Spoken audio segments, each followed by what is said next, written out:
কে বাম কে ডান ভুলে যান। যারা এই চক্রান্তের বিরুদ্ধে এক হয়ে লড়াই করতে চান, আমার পাশে থাকার প্রয়োজন নেই, কিন্তু মানুষের পাশে থাকুন। মমতা বন্দ্যোপাধ্যায় এই মুহূর্তে ডান বাম সবাইকে একজোট হওয়ার ডাক দিচ্ছেন। কেন ডাক দিচ্ছেন? তিনি বলছেন ব্যাকডোর দিয়ে কমিশন বিজেপি এই রাজ্য দখলের চেষ্টা করছে। এই কারণে ডান বাম যারা যেখানে আছেন, যারা কমিশনের বিরুদ্ধে সরব হচ্ছেন, যারা মানুষের নাম বাদ দেওয়ার বিরুদ্ধে সরব হচ্ছেন, রাস্তায় আছেন, তাদেরকে সবাইকে এক মঞ্চে এসে প্রতিবাদের ডাক দিচ্ছেন মমতা বন্দ্যোপাধ্যায়। তিনি বলছেন যে এটাই প্রতিবাদের সময়, একেবারে আন্দোলন করতে হবে, ডান বাম ভুলে গিয়ে মানুষের পাশে থেকে আন্দোলন করতে হবে। কারণ বিজেপি ব্যাকডোর দিয়ে কোথাও এই রাজ্য দখলের চেষ্টা করছে, কমিশনকে কাজে লাগিয়ে করছে। এই অভিযোগ করছেন মমতা বন্দ্যোপাধ্যায়। উত্তরবঙ্গ যাওয়ার আগে, প্রচার শুরুর আগে মমতা বন্দ্যোপাধ্যায় এই অভিযোগ করছেন। শুধু তাই নয়, তিনি বলছেন যে এই যে খেলা, এই খেলায় সামনে এসে খেলুন, কেন পেছন দিয়ে খেলছেন? এই আহ্বানও করলেন মমতা বন্দ্যোপাধ্যায়। কি বললেন মমতা বন্দ্যোপাধ্যায়, শুনুন। সবাইকে চোট বেঁধে কে বাম কে ডান ভুলে যান। যারা এই চক্রান্তের বিরুদ্ধে এক হয়ে লড়াই করতে চান, আমার পাশে থাকার প্রয়োজন নেই, কিন্তু মানুষের পাশে থাকুন।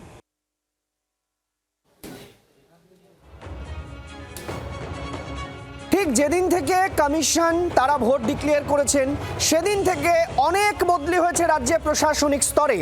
আর এবার তো একেবারে ৭৩ জন রিটার্নিং অফিসারকেও বদলি করা হলো। কেন এই বদলি, এই নিয়েও প্রশ্ন তুলেছেন মমতা বন্দ্যোপাধ্যায়। তিনি এর মধ্যেও ষড়যন্ত্রের গন্ধ পাচ্ছেন এবং কমিশন বিজেপি আতাতের অভিযোগে এই অভিযোগ তুলছেন মমতা বন্দ্যোপাধ্যায়। তিনি বলছেন কেন ৭৩ জন রিটার্নিং অফিসারকে বদলি করা হয়েছে। যারা ব্যাকডোর দিয়ে খেলছেন, পেছনের দরজা দিয়ে খেলছেন, সামনে এসে খেলুন, কেন এত নাম বাদ দেওয়া হচ্ছে তিনি এটাও অভিযোগ করছেন। যতটুকু নাম উঠেছে তালিকায়, ভোটার লিস্টে, তার সুপ্রিম কোর্টে গিয়ে সওয়াল করার জন্যই উঠেছে। বিক্রম আমাদের সঙ্গে, আমাদের প্রতিনিধি রয়েছেন। বিক্রম, মমতা বন্দ্যোপাধ্যায় আবারও খড়গহস্ত।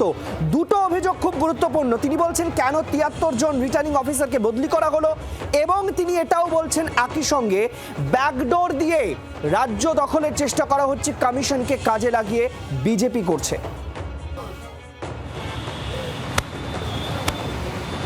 একেবারেই দুদিনের জন্য উত্তরবঙ্গের সফরে গেলেন মুখ্যমন্ত্রী মমতা বন্দ্যোপাধ্যায়। কিন্তু যখন তিনি কলকাতা বিমানবন্দর হয়ে রওনা হলেন, সেই সময় কিন্তু মুখ্যমন্ত্রী মমতা বন্দ্যোপাধ্যায় তার বক্তব্যে একাধিক তাৎপর্যপূর্ণ তথ্য উঠে আসে, যেখানে তিনি কিন্তু কার্যত সরব হন নির্বাচন কমিশনের বিরুদ্ধে। এবং মূলত তার যেটা বক্তব্য, যে প্রথমত যে সাপ্লিমেন্টারি লিস্ট বেরিয়েছে, সেই সাপ্লিমেন্টারি লিস্ট বের করতে মাঝরাত কেন হলো, মধ্যরাতে কেন সাপ্লিমেন্টারি লিস্ট বের করা হলো, তাহলে কি কোথাও স্বচ্ছতার অভাব রয়েছে, এই নিয়ে তিনি কমিশনের বিরুদ্ধে সরব হন। পাশাপাশি তিনি বলছেন যে ব্যাকডোর দিয়ে কিন্তু রাজ্যে ক্ষমতা দখল করার চেষ্টা করা হচ্ছে। যেভাবে ৭৩ জন রিটার্নিং অফিসারকে বদলি করে দেওয়া হয়েছে রাতারাতি, সেই নিয়েও তিনি সরব হয়েছেন। কিন্তু এরই মধ্যে যেটা সবথেকে গুরুত্বপূর্ণ বক্তব্য উঠে আসে মুখ্যমন্ত্রী মমতা বন্দ্যোপাধ্যায়ের বক্তব্যে, তিনি বলেন যে মূলত গণতন্ত্রকে বাঁচাতে, সংবিধানকে বাঁচাতে ডান বাম ভুলে গিয়ে কার্যত মানুষের পাশে দাঁড়াতে হবে।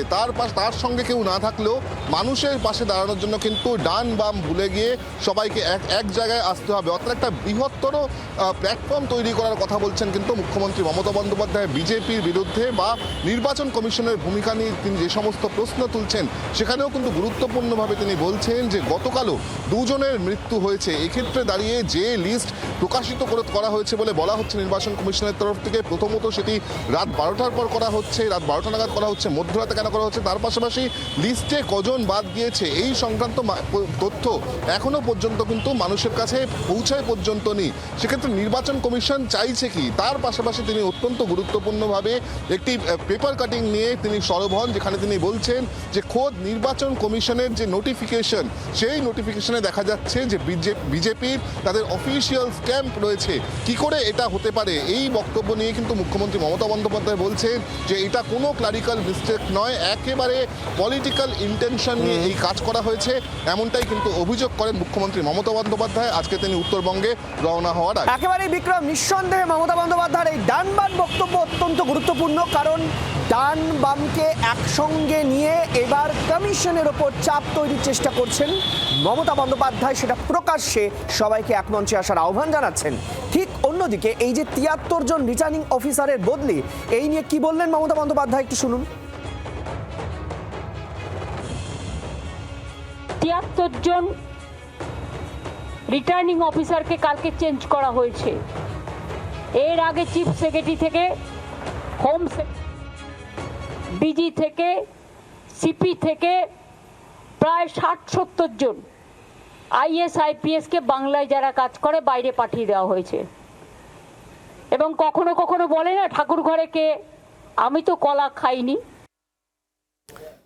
দেবজিৎ সরকার আমাদের সঙ্গে এই মুহূর্তে রয়েছেন বিজেপির তরফে। দেবজিৎ দা, আপনাকে স্বাগত জি ২৪ ঘন্টায়। জানতে চাইবো যে মমতা বন্দ্যোপাধ্যায় ডান বাম সবাইকে এক মঞ্চে চাইছেন, আপনারা ব্যাকডোর দিয়ে কমিশনকে দিয়ে রাজ্য দখলের চেষ্টা করছেন।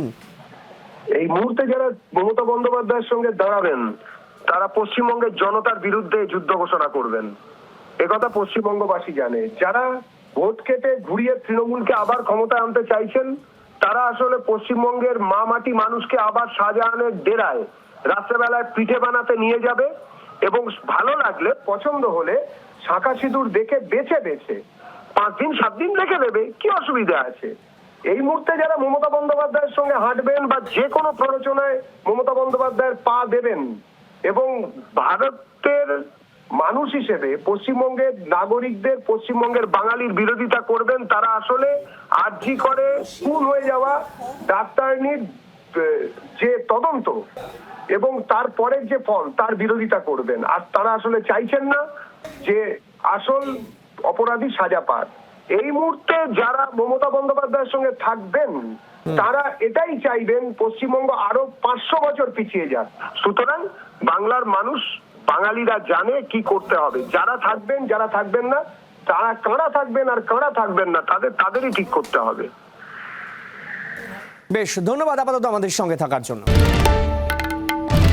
বাংলার আওয়াজ, বাঙালির আবেগ, জি 24 ঘন্টা।